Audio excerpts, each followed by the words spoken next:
Hello everybody. For the next section, 7.3 here, we're going to take a look at triangle similarity, but when we start dealing with right triangles, and that creates a brand new concept that's known as the geometric mean. Now, you've seen how to calculate the mean in other math courses where you just add up the numbers and divide by how many you have and things like that, but that's what's commonly known as the arithmetic mean, not the geometric mean. So it does have a specific name. The geometric mean is the one that comes from multiplication and division, so as a result, it'll create proportions. Very similar concept. We're going to take proportions of two numbers and build them that way and then solve it from there. So, by definition, the geometric mean between any two numbers, a and b, will be a number such that the following is true. A divided by x will be equal to x divided by b. X will be your geometric mean of the numbers a and b. So you build yourself a proportion with the unknown being the middle value of the proportion. That's the idea. So if we take a look at the first two examples here, we want to find the geometric mean of 2 and 10. So we're going to build this proportion. 2 is to x in the same way that x is to 10, and then we'll start doing the cross multiplication work. 2 times 10 will give me 20, and x times x will give me x squared. We'll undo the squared by taking the square root of both sides. X will be equal to the square root of 20, and now what you give for an answer depends on how the problem is presented. If you're asked to give the exact perfect radical answer, you actually have to go do the factoring for 20. It'll be the square root of 4 times the square root of 5, which will become 2 square roots of 5. Or, if you're asked to give the decimal approximation, simply plug it in a calculator. If you round it off to the nearest hundredth, 4.47. Again, which answer you give is dependent on what does the problem say. Does it want exact radical form or does it want decimal approximation? The second one here is going to be the same idea. We're asked to find the geometric mean of 4 and 12. So we'll build a proportion. 4 is to x in the same way that x is to 12, and we'll run the cross multiplication. So we have 4 times 12, which is 48. Being equal to x times x, which is x squared. So to solve a squared, just like we did in the previous one, we'll take the square root. X will be equal to the square root of 48, and then again, same discussion. Do you want to have the exact perfect radical form, in which case we need to factor 48. It'll be the square root of 16 times the square root of 3 to create 4 square roots of 3. Or, if you're asked to give the decimal approximation, we get 6.93 if we round off to the nearest hundredth. It's 6.928, so it'll round up to 6.93. As far as how this concept appears in figures, that's why the section's titled Right Triangle Similarity. It all stems from what we get out of a right triangle. When you see a right triangle with an altitude dropped from its right angle, you get 3 right triangles in this picture, the small one on the left, the small one on the right, and the large, big ABC triangle. And all 3 of those right triangles are all similar to each other. So there's 2 ways you could look at this. You can actually learn formulas, which you'll see once we write everything out here in a second, or you can redraw them. A lot of students like to redraw the triangles. So we're going to draw 3 right triangles that are all going to be similar to each other. We just need to go put the labels on them correctly. So, if we look at the big one on the outside, B is the right angle, and if we turn our picture, it goes up to point C and out to point A. So it'll go up to point C and out to A. If we take the triangle that's on the right, D is our right angle, same thing as it is for the triangle on the left. So D is the right angle. Now it's a matter of longer versus shorter. You need the angles to match up. So the short one goes from D to A and goes up to B. So the short one from D to A and goes up to B, which a little bit of common sense, if you're building the similarity argument, angle A matches angle A. Okay. You need D going to B and going to C for this one, but notice what you have here, C to match up and B to match up here. So now you've created each one of them. The short one being B to D and the longer one being D to C. And there's a right angle in each one. If you build the geometric means out of these, the parts that are similar to them, you'll get the following. AB is the geometric mean for the left portion of the base, so A to D, and the entire base, A to C. Which now, if you go check this in the problem, AB matching AD, but AB also matching AC. And that's the idea. You're building three proportions out of this. You can do the same thing. There's a left geometric mean, a center one, and a right one. And they all follow similar logic. The center one, BD, will be the geometric mean for the two parts split up. So that'll be for AD and for DC. And then the same thing, the right geometric mean, so BC is the geometric mean for the right portion, CD, and the entire base, AC, or CA, whichever way you want to look at it.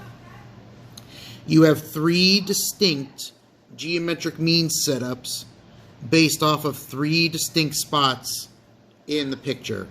You can memorize the formulas if you want. Left matches left, center splits them, things like that. Or you can redraw the three triangles and build them that way. Either method works. You'll get the same answer no matter which version of the problem you tried to do. So, as far as problems go, it's basically set up your geometric means. You can redraw the triangles, or you can apply the formulas from the first page of notes. The left side is the geometric mean of the left portion of the base, 2, and the entire base, 2 and 5 together makes a total of 7. We're going to finish setting them up. We'll solve them second. Same idea. The right side geometric mean, so y is the geometric mean of the right portion of the base, 5, and the entire base, again, they add up to 7.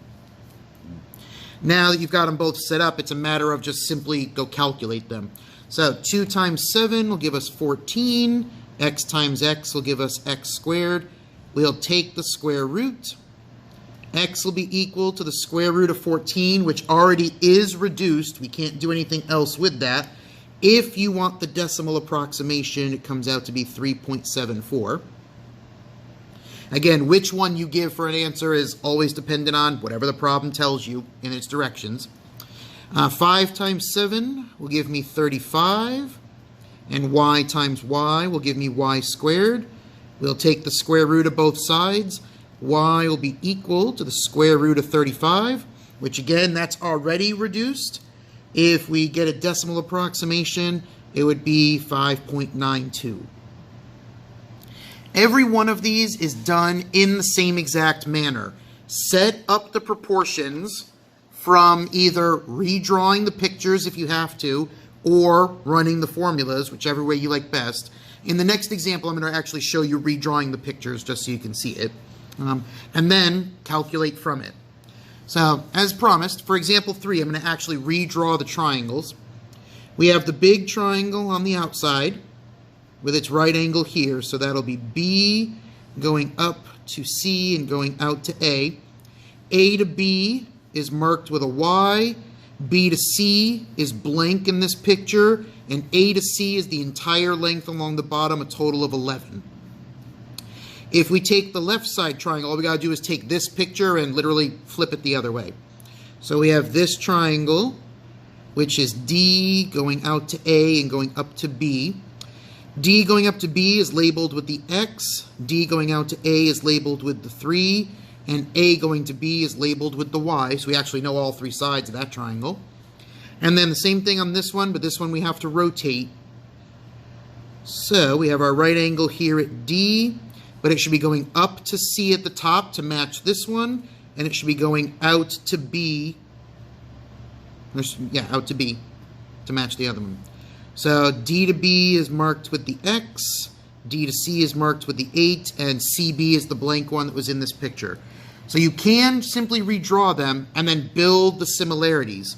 If you want to solve for X, so let's build ourselves the geometric mean problem. X appears twice, so it is a geometric mean, and X corresponds with 8 for one of them and corresponds with 3 for the other, which now you can look at the formula version. X was the middle geometric mean, so it's the geometric mean of the split parts, 3 and 8, which is exactly what that says. Same idea, we can take the Y one because it shows up in two places. Y is tied to 11 for one of them and is tied to 3 for the other, which again, if you run the formula version, Y is the left side geometric mean, so it matches the left side 3 and the entire base 11. At which point now, same algebra we've done in the previous examples. 8 times 3 will give me 24, and x times x will give me x squared. If we take the square root, we have the square root of 24. That is reducible, however. You could factor out the 4 and leave a 6 behind. So it would be 2 square roots of 6, or if you want the decimal approximation, it would come out to be 4.90. It is 4.898, so it rounds up to 90. Again, you don't normally have to write trailing zeros, but that's a decision left to you. 11 times 3 gives me 33, while y times y gives me y squared. If I take the square root of them, y is equal to the square root of 33, which is already reduced, and the decimal approximation would come out to be 5.74. I'll reiterate it again. Which version of the answer you give, though, is entirely dependent on what do the directions for the problem say. If it asks for exact radical answer or if it asks for decimal approximation. Always have to read the directions to an assignment. Okay? There's nothing in a problem that says do it one way or the other. You have to actually work that out.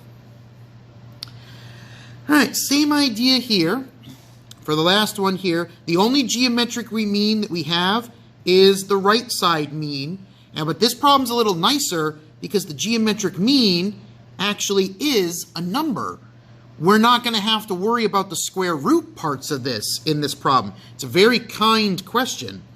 5 being the right side geometric mean has to be the geometric mean of the right portion, x, and the entire base, the 10 that's labeled.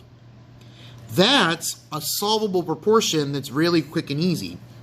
X times 10 gives me 10x, while 5 times 5 gives me 25. We divide both sides by 10. You get that x is 2.5. And now basic segment addition. If I have 10 for the entire length from A to C, and I subtract off the 2.5 that I just found for x, that has to leave me 7.5 for the value of y. The last one actually turns out to be the easiest of the 4. That's everything for section 7.3. If anything else comes up along the way while you're working on assignments, make sure to ask your teacher, and see everybody in the next section.